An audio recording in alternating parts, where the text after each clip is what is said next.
Hi friends, welcome to smart study. हम CTET जुलाई 2090 के प्रीवियस ईयर क्वेश्चन सोल्व कर रहे हैं, जिसका पार्ट 1 एंड पार्ट 2 हम डिस्कस कर चुके हैं और आज हम उसका पार्ट 3 डिस्कस करेंगे, जिसके अंतर्गत चाइल्ड डेवलपमेंट एंड पेडागोजी के 10 क्वेश्चन होंगे। जिन्होंने भी पार्ट 1 एंड पार्ट 2 नहीं देखा है वह एक बार पार्ट 1 एंड पार्ट 2 जरूर देख लीजिए। ठीक है, आइए आगे बढ़ते हैं। आज का फर्स्ट क्वेश्चन है क्वेश्चन नंबर 21। वह विधियां जिनके प्रयोग में विद्यार्थियों की स्वपहल व प्रयास शामिल है, निम्न में से किसका उदाहरण है? फर्स्ट ऑप्शन है अंतर्वैयक्तिक बुद्धि, सेकंड है निगमनात्मक विधि, थर्ड है अधिगमकर्ता केंद्रित विधि, फोर्थ है परंपरागत विधि। बताइए क्या होगा इसका आंसर।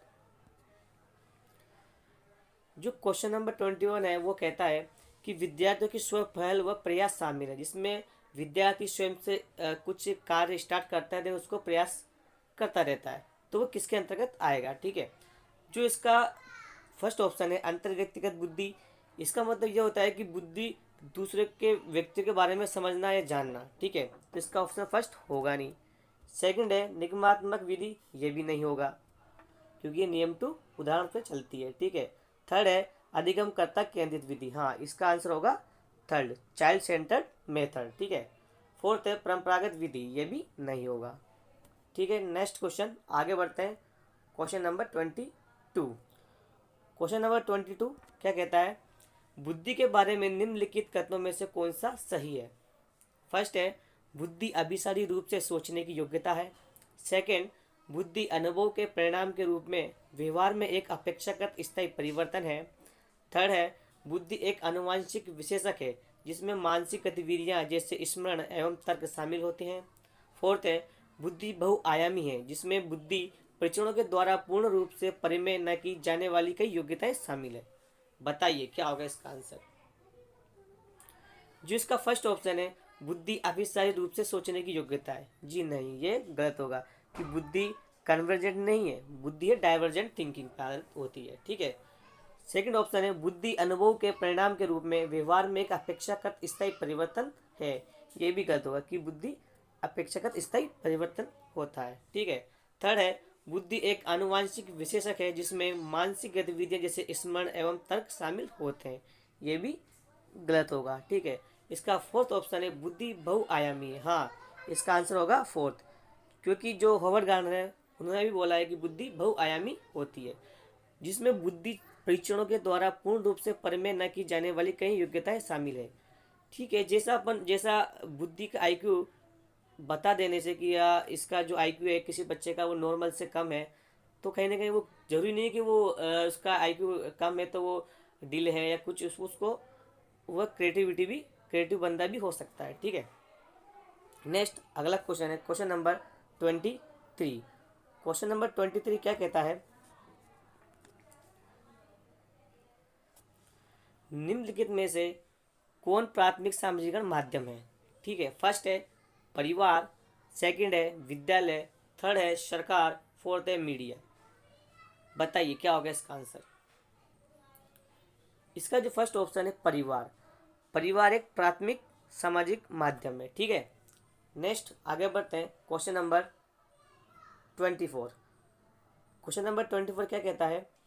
जीन पियाजे के सिद्धांत का प्रमुख प्रस्ताव है कि फर्स्ट ऑप्शन है बच्चों की सोच वयस्कों से निम्न होती है।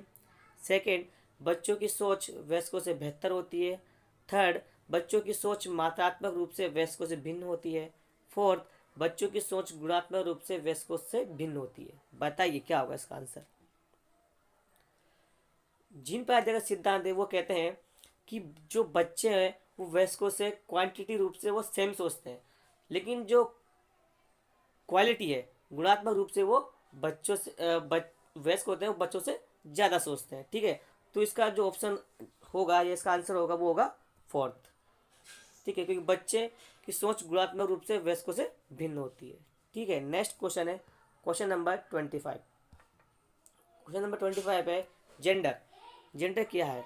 एक जैविक निर्धारक है, सेकंड एक मनोवैज्ञानिक सत्ता है, थर्ड है एक सामाजिक संरचना है, फोर्थ है एक आर्थिक अवधारणा है।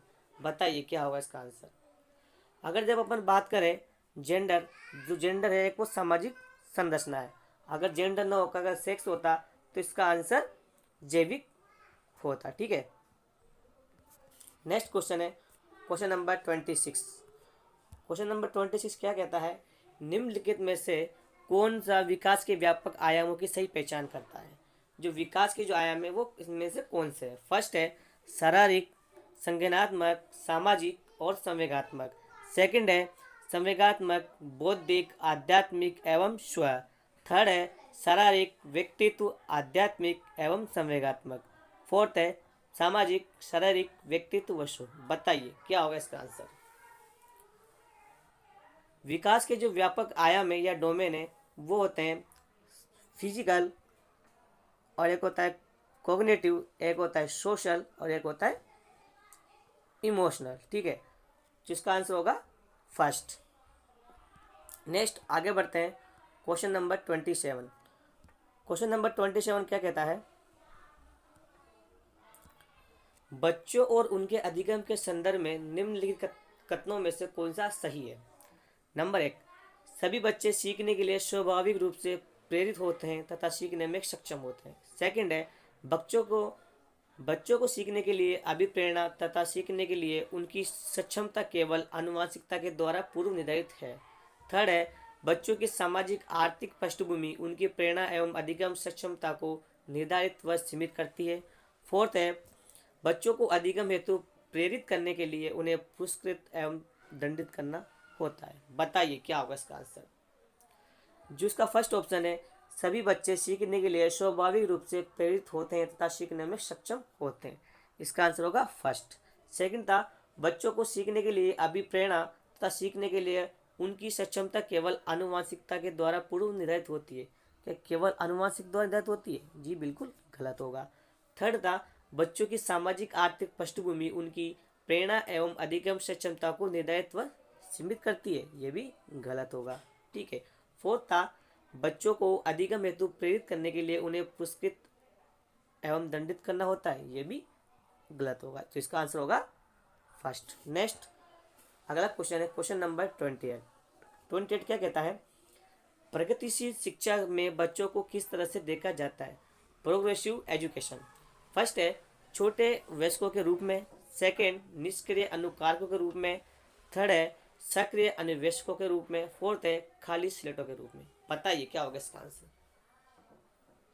प्रगतिशील शिक्षा की अगर अपन बात करें तो प्रगतिशील शिक्षा कहती है कि बच्चा सक्रिय व अन्वेषण रूप से सीखे।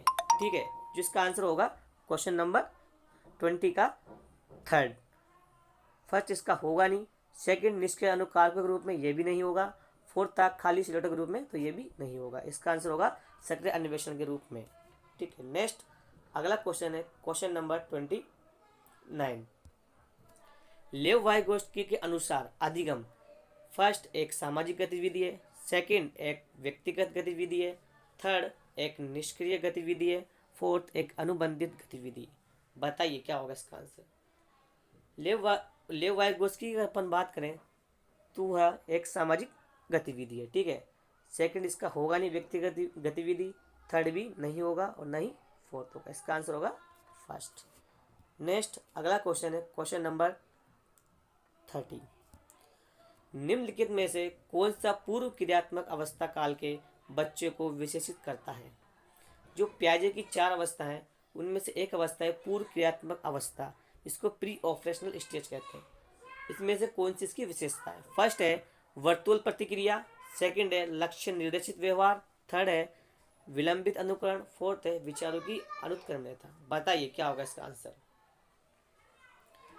जो जीन प्याजे हैं उन्होंने 4 स्टेज दिए हैं। ठीक है, इसका जो फर्स्ट स्टेज था सेंसरी मोटर स्टेज, वो था 0 से 2 ईयर तक। उसके बाद है प्री ऑपरेशनल स्टेज जो कि 2 से 7 साल तक होता है।